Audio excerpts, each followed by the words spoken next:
Obviously a really busy day and a really productive day. It's been another great signing day for us. It's still in progress. I don't think that ever stops.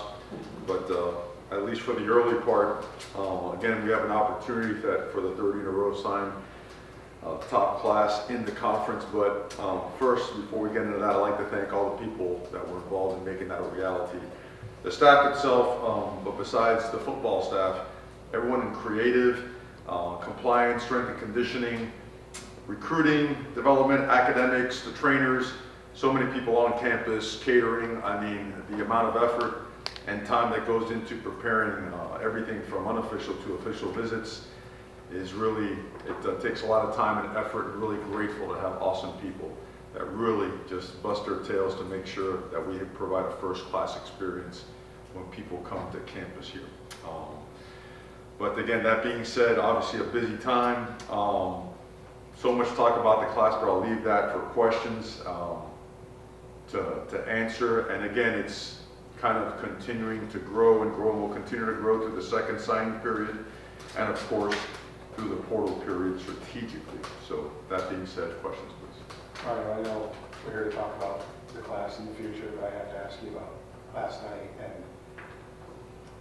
anybody can make an argument either way. I get that, I respect it, but the Louisville wins and the Duke win just seems like they were just discounted for you guys, just because they're not in the arbitrary top 25, whether they're 26 or 28 or 30, it seems to no longer matter. How have you processed everything you've heard in the last 20 hours, I guess, as far as the explanations as to why? Yeah, sure. Still processing, you know, and there's confidence and trust that people will process and give consideration to what is real. Like you mentioned, there is a 28 and a 26 in there, and there's a reason they go all the way to 30 and 35 sometimes, and that was discounted or not really mentioned. Neither was a 4-2 road record against bowl eligible teams as opposed to a 1-3 record. No one brought up the data points of the simplicity of watching film, right? Fourth quarter, you know, Alabama, South Florida, 21-16. Fourth quarter, 5 minutes left in the game, Miami and South Florida, different score, you know, or a crossover game with the SEC, which we know what that result was. So that and so many other things have come up, and hopefully things will continue to be reviewed and considered so that things can be done justly, because it's exponentially harder to win a 10th game during the season than there is, you know, an 8th, a 9th, whatnot. So, and winning, as we keep hearing, winning is important, so hopefully that'll be considered. How's your balance today versus, I'm sure you've gotten a lot of questions from the guys on the 2024 team. What now? What do we do now? There's not many questions. There aren't many questions. You know, we were disappointed with our last game, but we're disappointed because we've raised expectations at the University of Miami, and there's a lot to be proud of in a 10-win season, but we wanted 11 and beyond. And we're going to get a chance at 11 coming up in some way, shape, or form, and that's what the focus is on, you know, to accomplish something that hasn't been done in, I don't know, 24, 23 plus years. And not knowing, again, what Sunday may lead to. Again, because I'm very, I trust that, and I have confidence that things at the end will be viewed the way that they should be viewed, and who knows how that thing's going to work out. You said last week that your goals are always top 5, top 10 recruiting classes, and depending on which survey you look at, right now you're between like 12 and 14-ish. I know you have your own evaluations, and I'm sure you like the guys that you brought in, but just what got in the way, what made it difficult to get that extra level? Well, we chose not to sign in the 26, 27 range. I think that plays a huge role into it, because that's an accumulation of points as well. It is a top class in the conference right now, and we filled our needs at the high school ranks at the areas we feel we need high school players, and we're also looking at certain parts of our team that need portal players. So that's where the balance is. And speaking of the portal, I know it hasn't opened yet officially. Just what are some of the, I know you want to upgrade it everywhere you can, but what are some of the target positions that you're looking at for portal upgrades? Well, I'd love to fill you in on all that stuff, but strategically, it's something that we don't do. We keep airtight, and we keep in-house. You know, we certainly don't want to allow our recruiting strategies to be assessed, analyzed, or used against us in any way, shape, or form. So I think it's important that we trust a process that has proven that's taken a team from 5 wins to 7 teams to 7 wins to 10 wins in the regular season with a a team that's competitive in every outing that we have had, and a future that is bright because we have recruited well at the high school level.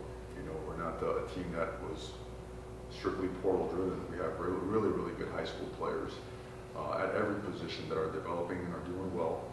And as you study the landscape of recruiting and just roster management, the portal is more active than ever, has been more active than ever. So you prepare to gain, you prepare to lose some, you prepare to move some on, you prepare to bring some in. But all in all, you make sure you're doing right by these young men and their families, and always doing right by the University of Miami and doing everything possible to continue elevating the program. You've always had the reputation, going back to when you were on staff here, a lifetime ago, that you've always been an accomplished recruiter. People have said that for a long time. At your other stops, they said the same thing, of course. How has it all just changed in the portal era? Like, is it as simple as just identify talent and get it, or is it not that simple anymore? No, it's not. I mean, there's money and there's access involved, and that changes everything, right? And you have the responsibility of being resourceful, and you know, sometimes it comes down to, I don't know, sometimes teams get outbid, you know, price points go to a certain range where that's become part of the game. I don't complain about that. It is what it is. It's different. It's completely different, but it certainly it creates advantages for those that can supplement, you know, the recruiting efforts with certain resources, and then it hinders those that don't or can't or that won't. Relationships still play a key role in the whole thing, and then there's some, you know, it's pretty wild. It's pretty wild, and it's very different than it was first starting in this thing. And look, there's a lot of things that I don't love about the way things have gone in terms of football and the evolution of all these different things. But I love football more than I dislike all those other things. So we just pour into the things that are important to make sure that, again, we could do right by our guys and keep elevating the program. And so they can be better people and better future providers and fathers and husbands and members of society because of what they've done in our systems. I guess what I meant to get in there was commitments are, I mean, the word commit is somewhat misleading because it is non-binding. Right. Does it kind of work the same way? I mean, guys always split, you know, one way or another. You win, you lose something.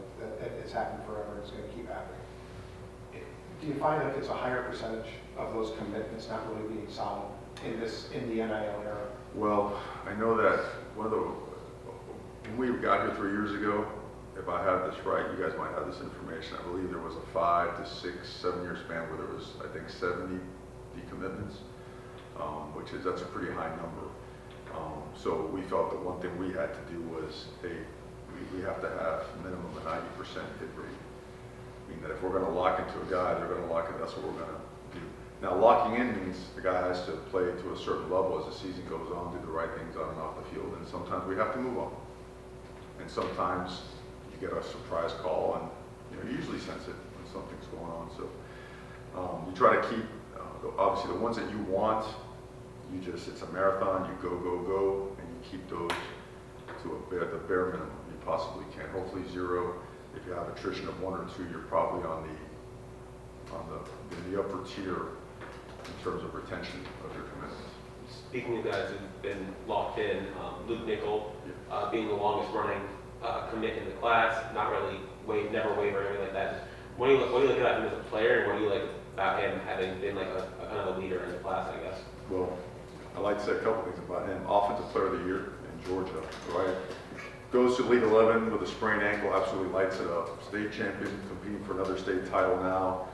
Top 100 guy, complete winner, and a great identification by Coach Dawson because he didn't have much attention. We brought him over here to camp, a lot like a guy like O.J. Frederic, and he just lit it up, and he has like that moxie, that personality, that aura about him. Great leadership skills, hard worker, accurate, tough, can move. You saw a guy when he came down here and played against some of the South Florida teams. He's a real one, and you know what?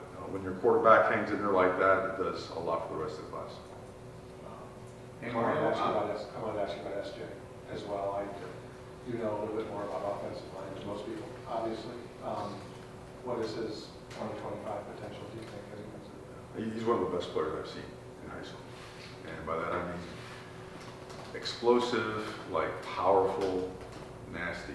Nicest guy ever off the field, on the field, complete horror. I mean, just absolutely tries to rip you to shreds, comes from an unbelievable program in Bishop Foreman, Elijah Lofton, was there as well. And I know he's ranked as high as top 10 player overall, the top 100. He's, I don't know how the services go, but he was always just like a Luka guy that, hey, he's a must-have guy. And great family, hard-working family, really physical, really smart, and he intends to come in here and make an impact. And the guys on the team know him. They've seen him a bunch. Obviously him and CC hit it off really well. So yeah, he does it all, man. He does it all, and can't wait to see him. Can you just talk about the rest of the offensive line classes over there? A bunch of big bodies, functional athletes. Like, what do you like about that group? Love the group because it's very versatile. Size, athleticism, power, explosiveness. I would say these guys are like what we look for in offensive linemen. The two real big guys, in Jaden and Demetrius, length, athleticism, almost like those ginormous power forwards that you find and make the transition over to football. They've got great balance and body control. They're heavy-handed. They move their feet well. They get their heels in the ground. Usually big guys kind of tip over. They're on the tips of their toes, and they have some ankle flexibility issues. Not these guys, And then moving on to Max Buchanan, just an absolute stud. Just a physical, nasty, versatile, right? Can play outside, can play inside. I mean, he does it all. The right temperament. These guys all hit it off really well, which is important for us because at that position in the secondary, those guys have to play as one. And these guys they're 100% our kind of guys. They are all about the culture that we've established here, and they are certainly going to be great players here. Staying on the offensive side, Gerard Pringle is a guy, when Coach Merritt came down, kind of quickly identified him. Just can you talk about that process of, Coach Merritt just kind of quickly offering him, getting him on board, had a ton of other stuff going on, just that whole process? Credit to Coach Merritt here because when before he got here, he wasn't on the board. Right. He had not been identified. And we had gotten big at running back and powerful, and we were looking for a Jamar Gibbs type guy. And he brought, Pringle to the table, and my God, did he blew everybody away. I know he might be the top rated guy in Florida. I don't know if he is or he isn't. He was on our board. Like a lot like these other guys at their respective positions, always in the top 5. And Gerard Pringle was at the top of the board. His ability to just create separation, to catch the football, to make guys miss in space. His vertical is insane. He's a guy that came to camp even after he was committed and participated just because he wanted to get coached. He wanted hands-on instruction. And what an unbelievable response by him. Just took every detail, put it to good use. And my God, is he fast. I believe his best time last year, I believe he hit 10.48, 10.5 in the 100-meter. And the sky's the limit for him. That body's just starting to change and taking the strength and conditioning. We expect him to be an outstanding addition to the Miami Hurricanes. What's the role of strength and conditioning in the evaluation process? Because, some kids, they're done growing height-wise at 15, and some at 17, and some have another spurt after they get here. How hard is it to be identified? This is what the young man can become if we do X, Y, Z. Well, we actually have some software that tries to predict that, size and growth potential. Yeah, you don't want to try that on the staff. They don't have bright futures. Some of those guys, they're going to be really big. But for some of these, we use that software. But at the same time, you also trust your eyes. You look at family history. You look at relatives. You look at their habits as well. And then you start analyzing, okay, the world we live in the trenches, you've got to have thick, powerful features, A guy like Francis Marino, he's got the highest bone density and muscle density of any lineman in the history of the University of Miami. So his success and his durability is not by accident. These guys fall along those same lines, maybe not at that level in terms of hitting those benchmarks, those numbers and specs, but all these guys have that. And at certain positions, you look for more length than actual height, just because they have to cover a lot of space. Defensive ends, edge players, right? Safeties, rangy guys. So catch radius for wide receivers or whatnot. So sometimes you look for the broad and thick parts that go with a certain position, sometimes the length and the vertical part. You go to the Big Ten country, you get two tight ends, two different, skill sets. Can you talk about those guys, how they maybe complement one another and how they can each help you? Yeah, those guys were, again, top of the board guys for us. Obviously with Brock Schott, just a really unique, versatile athlete, does it all. Actually plays defense for school as well, and I don't know, he had a ton of sacks, a ton of production, quarterback hurries and pressures or whatnot, but his ability to separate, escape, be powerful at the line of scrimmage, be physical, and yet just make the contested catch, become a matchup nightmare for opponents. It's been really unique, I kid him all the time because I went to see him last January when it was complete frozen tundra and snow and sideways, and we got there in a helicopter, and not the best experience, but we mentioned to him, man, you better be good, if we're coming all the way out here like this. And he is not disappointed. We can't wait to see him, heavily pursued by the entire country. Absolute stud. And Luka, the same thing. People, I think, didn't realize what a great athlete Luka Gilbert has been his entire career, because he's 6'7", so you automatically assume, well, he's a line of scrimmage guy and whatnot. No, sir. This guy's athletic and versatile, and he is fast and explosive. He can go up and get it, high point balls. He's very loose hip, so he gets in and out of breaks really well, creates separation also. Just naturally explosive, fast, and athletic. And both these guys, just exceptional human beings, really, really smart, really excited to be Miami Hurricanes. Like, these guys wanted to be here. And they were pursued by just about everybody in the country, so very, very blessed to have them as part of this class. Mario, in the old days, you would just get a recruit, you develop him, and he'd be here for 4 or 5 years. Is the new philosophy for you, I don't think you've been asked this before, is it a mixture always of portal and recruits, or ultimately do you want to be back to that, hey, let's just get a ton of great recruits and develop them here for a bunch of years?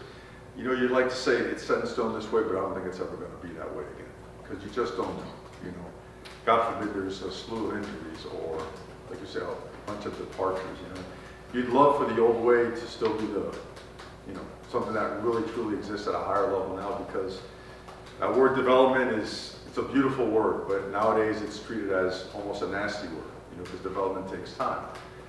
But we like that. Like, when you look at the guys on here, of course they all want to play now, but they also have to be bought into development, right?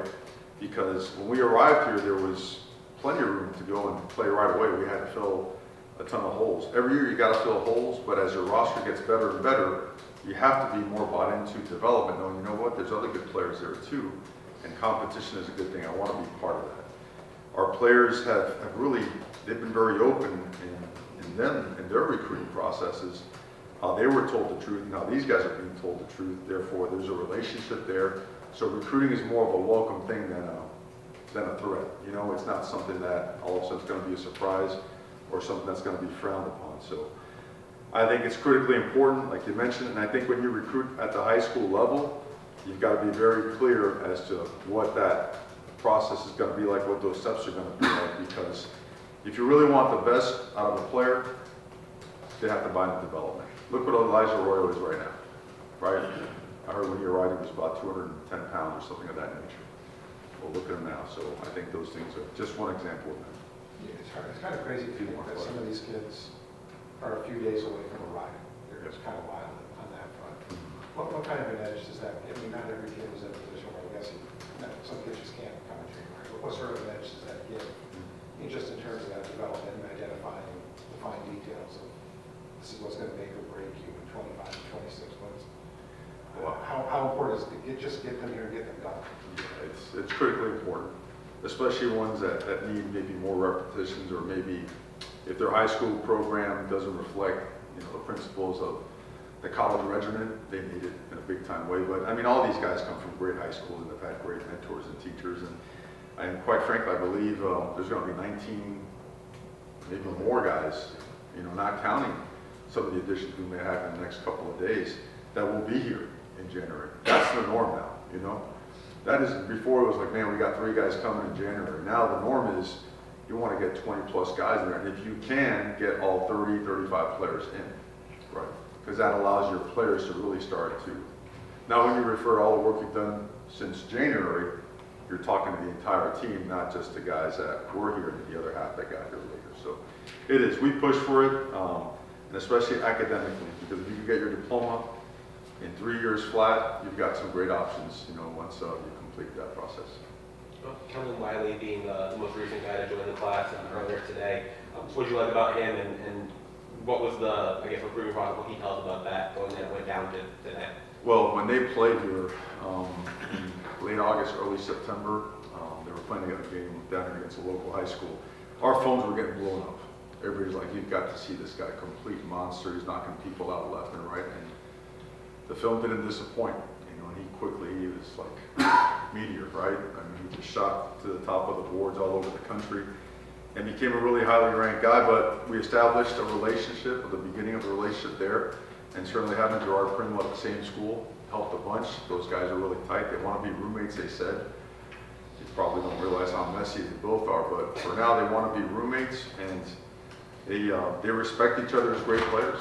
Like Pringle is an absolute, he's a monster on offense.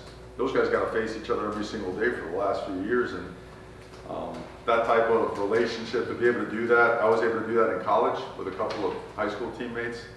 It's awesome. So we're very fortunate to have him joining Zeke. Ezekiel Marshland right down the road here at Miami Central is one of the best players in Dane County for the last couple of years. And speaking of Miami Central, the trio, South Florida defensive backs that you guys signed, Ewald, Wallace, and Fitzgerald. What do you like about them? And then also with Jabari Antoine? Everything. Those guys are awesome. Obviously, we need to fortify our secondary. It's a big point of emphasis, and we're going to keep hunting down possibilities there. But talking about those guys, I mean, we've known, CJ, Chris Ewald, for a long, long time now, and has always been one of the best players, not only in South Florida and Florida, but in the country. A dynamic man-to-man cover guy that we need here so desperately. Awesome family, just incredible. Jabari Antoine, I was probably the one that everybody was really fearful of. Hey man, that guy's gonna stick, and then everyone tried. Everyone tried to get him to flip and to stay back, and it's kind of neat because he's in those 7-on-7 circuits, and that's a guy that my sons follow all the time. It's like, man, if we can get anyone off these teams, we really want that guy, Pops, and man, what an unbelievably just pleasant, polite young man, and then on the field just hits a switch, plays quarterback, goes out to secondary, safety, corner, another just highly skilled man-to-man guy, does it all. Mario Wallace, shame that his season got cut short because of his injury, because he was one of the best safeties in the country. And he will be, he's almost completely healed. I told him he's healing up just in time to join us for practice, which is perfect. Awesome family as well. All these guys have incredible families. So really looking forward to working with him. It's been a long time since it's been on pads, and it means a lot to him. And then Bryce Fitzgerald ends up at Columbus High School, where I went to school, and he's been a do everything kind of guy for them. Offense, defense, special teams, has scored in every single possible way you can touch the football. Man-to-man coverage, play safety. We had him in camp, did some corners work with him as well. Mom, Miss Ashley, just awesome. Awesome young lady. Obviously a lot of family ties there to people that we know, and just a dynamic guy and a great human being. So I think all those guys, they have relationships, they have ties, they're hard workers. They're gonna have to work really, really hard, and they know it, and we welcome it because we certainly need help in the secondary. Coach, go back into Southern California, a school that you're familiar with. How long have your sons been able to identify talent? I mean, they've been sitting at the computer with me since, I can remember, and they, you never want to force the ball on them, but it just happens naturally. They're all about it, every ounce. I mean, they'll wake up in the middle of the night, they'll find me downstairs in an office and watching stuff. They'll sit there and they'll tell me their thoughts. They think they're general managers already and all that stuff, but it's pretty cool. It's you rarely spend time with your family when you're coaching, and that's part of it. So it's kind of cool when they get involved and do stuff like that. I take them to games now whenever I get a chance. Coach, you went to Southern California, a school that you're familiar with, in Oaks Christian. Just talk about the process of, a few years ago getting Kayvon Thibodeau out of there, going back, being able to snag another guy, a top player from Southern California, bringing him over here to the East Coast. Just how special is that to be able to kind of get back into the school year or something like that? Yeah, first time I went there was 2017-18 for Kayvon Thibodeau.